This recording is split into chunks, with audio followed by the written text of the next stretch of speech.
Ah, anime games.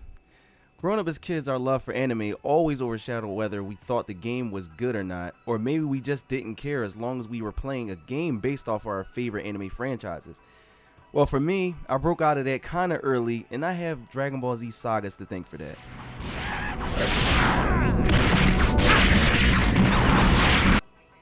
Now, not all anime games are complete utter garbage. Most of them are.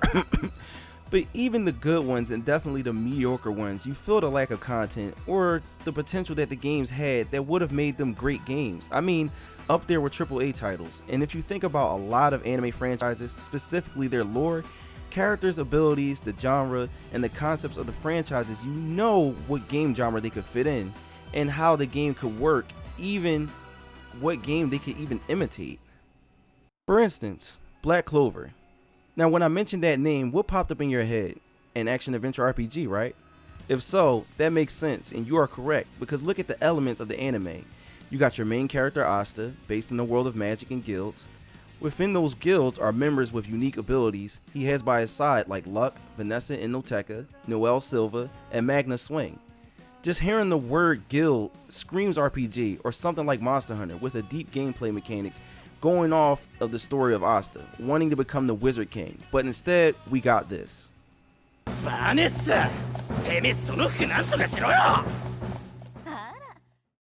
I'm not saying this franchise couldn't have worked as an arena fighter. It definitely could have, if it was done right, giving the game depth and not choosing that shooter gameplay style, because, what the hell, I mean, really? They could have took the Final Fantasy Dissidia NT style, and I would have loved it. And it possibly could have went to esports, but imagine a Black Clover game playing like Tales of Arise, or FF7 Remake, or Scarlet Nexus. Hell, even the game playing like Eternal Sonata, with open world or open areas. Jesus, I could just cry just thinking about it. Like, what are they thinking? But anyway, now, there is one anime game that still is the best ever made, and that is the Naruto games made by Ubisoft. Naruto Rise of a Ninja and Naruto Broken Bond. Those games still hold up. Rise of a Ninja debuted October 30th, 2007, and Broken Bond came out the next year, November 18th. Rise of a Ninja was open areas, sort of open world, but there were constraints. But you could run around Konoha, which was beautiful, and other iconic spots like the Great Uzumaki Bridge, Forest of Death, the training grounds, and more. They even had made up forest areas and others not based on anything from the show, which was cool because it added more to the game than what we just knew about it. They took the same approach with side missions and characters when exploring and stuff you fight, random bandits and bosses. You felt the growth of Naruto perfectly, actually learning every jutsu and putting in inputs for them, like using chakra to run up walls and on water, doing sexy jutsu and shadow clone jutsu, and even more, like tree jumping to travel to your destinations, which was awesome. And the fighting had actual combos, not just button mashing, and it had depth, also having to do with the hand motions for jutsus. When it came to pulling off specials, they were really interactive. They weren't just flashy cinematics that you or your opponent had to sit through just because there was nothing you could do about it. No, the game gave you or your opponent a fighting chance, which made story mode battles and versus mode very intense. Like, for example, Naruto Renden or Uzumaki Barrage. It was a guessing game starting off with whoever using Naruto pulling off the special had to do button inputs, and then the special would play out. Your opponent would have to guess the right button to cancel the special completely, or half the damage at least. Then how about this? Getting hit with Neiji's 8 Trigram special. You, the player, could see the opponent's chakra points and try to hit them while your opponent had to try and dodge them. If dodged successfully, you'll be fine, but dodge some of the number of palms will be lowered. If completely, nah. Catching all 64 palms would be your problem, and then there were others like Kiba's Fang over Fang Jutsu, or Gatsuga! Broken Bond took it a step farther by allowing you to play as Shikamaru, Sasuke, Choji, Neji, and more. You can switch to different characters in battle, also traveling and platforming.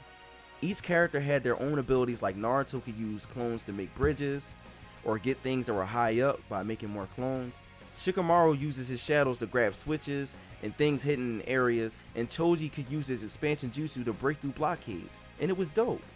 I love the fact that I had to learn each step of the Rasengan. Playing even dope iconic moments and having quick time moments, especially hearing the actual soundtrack from the anime itself. It was epic.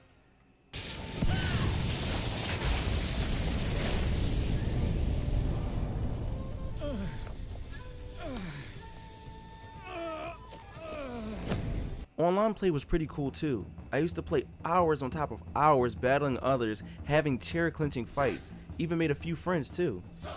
You even had tag team battles online with your friends, making good team setups. Of course, no fighting game aspects are perfect, so there were things you could exploit and things that were just plain broken, like the rage move, but super cool looking. I mean, the game wasn't just nice looking and flashy, it had something to prove, and it did its job. It could have only gotten better when Naruto Shippuden came out, but then my dreams were shattered when Bandai and Namco merged and acquired all the anime licenses. Then we got the Ultimate Ninja Storm franchise, which I thought was good at first, which visually it is, but mechanic wise, no God no. Talk about no death and button mashing central. I can say, Namco Bandai did try to capture the Rise of a Ninja effect with One Piece World Seeker, Dragon Ball Kakarot, but no, World Seeker was just bad and Kakarot was just mediocre. But now we have Demon Slayer Hinokami Chronicles coming out October 16th. Now, I wasn't interested at first, just seeing the fighting game aspect of the game, which it's nothing but Ninja Storm, but when I seen the story mode for the first time, my jaw dropped. The visuals running 60 frames per second, the scenes playing word for word, running through the world, fighting bosses just like the anime. It looks amazing, but there's still a big chance it could be mediocre or bad, but we'll see. I'ma buy it and try to keep my expectations low and give a review to you guys. Namco Bandai needs to start outsourcing their franchises to get something different or more effort, but it seems like anime style games not based on franchises do better than ones that are, like Scarlet Nexus and the Tales franchise, because they're not seen as cash grabs, so we get effort in those. We need the same care with at least one anime game, that way the rest will follow. I mean, DC got their breakout superhero game with the Arkham series, which pushed Marvel to stop messing around, and we got 2 good Insomniac Spider-Man games. Now we're just waiting on the Guardians of the Galaxy game, but we'll see. Do you think the Demon Slayer game will be the next dope anime game in a long time, or will it bomb? What do you think? Let me know. This is DX Strike. See you game feeds later.